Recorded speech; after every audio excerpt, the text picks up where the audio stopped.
Rubel express উদ্বোধনী অনুষ্ঠানে সাকিব আল হাসান কিরকম বিভিন্ন সময় খুনসুটি এবং দুষ্টুমি করতে লক্ষ্য করা যায়, কারণ এটা অন্য কোনো শোরুম উদ্বোধন নয়, এটা হচ্ছে প্রিয় সতীর্থ রুবেল হাসানের শোরুম উদ্বোধন করার দাওয়াতে এসেছেন সাকিব আল হাসান। তো এমন সুন্দর কিছু মুহূর্ত মিস না করতে চাইলে পুরো ভিডিওটি দেখার জন্য অনুরোধ থাকবে, যেখানে সাকিব এবং রুবেল হাসানের সুন্দর একটা সম্পর্ক এবং ভালোবাসার বহিঃপ্রকাশ বিভিন্ন সময় কিন্তু পাওয়া গেছে।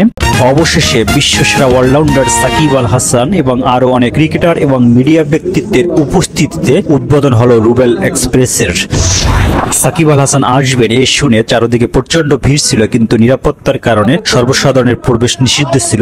আপনারা সাকিব ভাইকে দেখতে পাচ্ছেন সাদা টি শার্ট পরিহিত উপরের দিকে উঠতেছেন। সাকিব ভাই আসসালামু আলাইকুম। ওয়ালাইকুম আসসালাম। শেষ হয়ে গেছে ভাই, গরমে শেষ হয়ে গেছে। যেমনটি বলছিলেন, কিছুটা ক্লান্ত বা কষ্ট হলেও তার মুখে ছিল একটা হাসি, কারণ এটা তার কোনো প্রফেশনাল শোরুম উদ্বোধন নয়, সতীর্থ এবং কলিগ রুবেল হোসেন যার শোরুম উদ্বোধন করার জন্য সাকিব আল হাসান এসেছেন। যেখানে এই কষ্টটা নিতান্তই মামুলি ব্যাপার, যেটা সাকিবের মুখের এক্সপ্রেশনে বোঝা যাচ্ছে। শোরুমের বিভিন্ন প্রান্তর ঘুরে দেখতেছিলেন এবং তার সিকিউরিটির জন্য এলিট ফোর্সের কিছু সদস্য দেখতে পাচ্ছেন। যেহেতু পূর্ববর্তী সময়ে ঘোষিত হয়েছিল সাকিব আল হাসান শোরুম উদ্বোধন করতে আসবেন, যার কারণে বাইরে প্রচন্ড ভিড় ছিল, বাইরে অনেক হাজার হাজার উৎসুক জনতা ছিল, কিন্তু ভিতরে গেস্টের পরিমাণ কম ছিল না, যার কারণে সাকিব আল হাসানকে কিছুটা বেগ পেতে হয়। তারপরও সে কিন্তু সাবলীলভাবে এবং হাসি মুখে সবাইকে অ্যাটেন্ড করেছেন। আর সাকিব আল হাসান আসবেন, সেক্ষেত্রে মিডিয়া এবং ভক্ত অনুসারীরা ভিড় স্বাভাবিক। কিছুটা নিরাপত্তা উপেক্ষা করে কিছু সময়ের জন্য সাকিব গেস্টদের সাথে ছবিও তুললেন হাসি মুখে। সাকিব আল হাসান বাদেও আরো বেশ কয়েকজন জাতীয় দলের ক্রিকেটার এবং বর্ণাঢ্য ব্যক্তি এই প্রোগ্রামে অংশগ্রহণ করেন। আপনারা সাব্বির ভাইকে দেখতে পাচ্ছেন। ক্রিকেটার শফিউল ইসলাম, হাসান মাহমুদ এবং ঢাকায় সিনেমার নায়ক নীরব এই প্রোগ্রামে অংশগ্রহণ করেন। আর সাকিব আল হাসান কিন্তু সবসময় যে কোনো পরিস্থিতিতে তার সতীর্থদের মাতিয়ে রাখেন। যেমন রুবেল হাসানকে বলছিলেন, স্যুট খোল, তোর প্রোগ্রাম শেষ।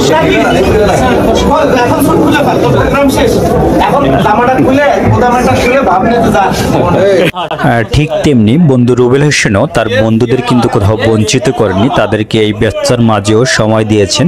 যেমন সাকিব আল হাসানকে দেখেছিলাম তার সতীর্থ রুবেল হোসেনকে বলছিলেন যে তুই খুব প্রেসারে আছে এবং একটা টিস্যু এগিয়ে দিচ্ছিলেন, যেরকম ভালোবাসার প্রকাশ করেছেন। রুবেল হোসেনও কিন্তু তার বন্ধুদের সাথে সেরকম ভালোবাসার বহিঃপ্রকাশটা প্রকাশ করে বন্ধুদের সময় দিচ্ছিলেন। সবকিছু মিলিয়ে সুন্দর একটা প্রোগ্রাম আমরা উপভোগ করলাম। ইয়াস ইয়ামাহা এবং রুবেল এক্সপ্রেস, এখানে রুবেল এক্সপ্রেসের যে সদস্যরা রয়েছেন, মেম্বাররা, তারা সবাই একসাথে ক্যামেরা বন্দী হচ্ছেন। এখানে আমাদের বন্ধু মাহমুদ হাসান রয়েছেন এবং বন্ধু রুবেল হোসেন, সে তার সহকর্মী এবং তাদের টিমের সাথে সময় পার করতেছেন এবং বন্ধুদের সাথেও বেশ ভালো কিছুক্ষণ সময় দিলেন। সব মিলিয়ে অনেক অনেক ধন্যবাদ সকল বন্ধুদের এই প্রোগ্রামে অংশগ্রহণ করার জন্য এবং এমন একটা কোয়ালিটি সময় দেওয়ার জন্য সকলের কাছে কৃতজ্ঞতা এবং ভালোবাসা থাকবে। এই হচ্ছে সেই 1000 সিসির বাইক, যে বাইকটা বাংলাদেশে চলার কোনো পারমিশন নেই, কারণ বাংলাদেশে ম্যাক্সিমাম 300 সিসির বাইক চলে। এটা হচ্ছে জাস্ট আলাদা একটা আকর্ষণ তৈরি করার জন্য এই বাইকটা এখানে আনা হয়েছে।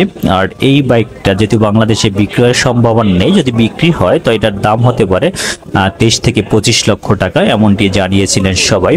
অনেকেই এই বাইকটার সাথে এসে ছবি তুলতেছিলেন এবং বাইকটাকে দেখতেছিলেন। অনেক সুন্দর একটা বাইক। সকলকে অনেক অনেক ধন্যবাদ এবং ভালোবাসা। Thank you everyone for watching this video. Best wishes for Rubel Express. R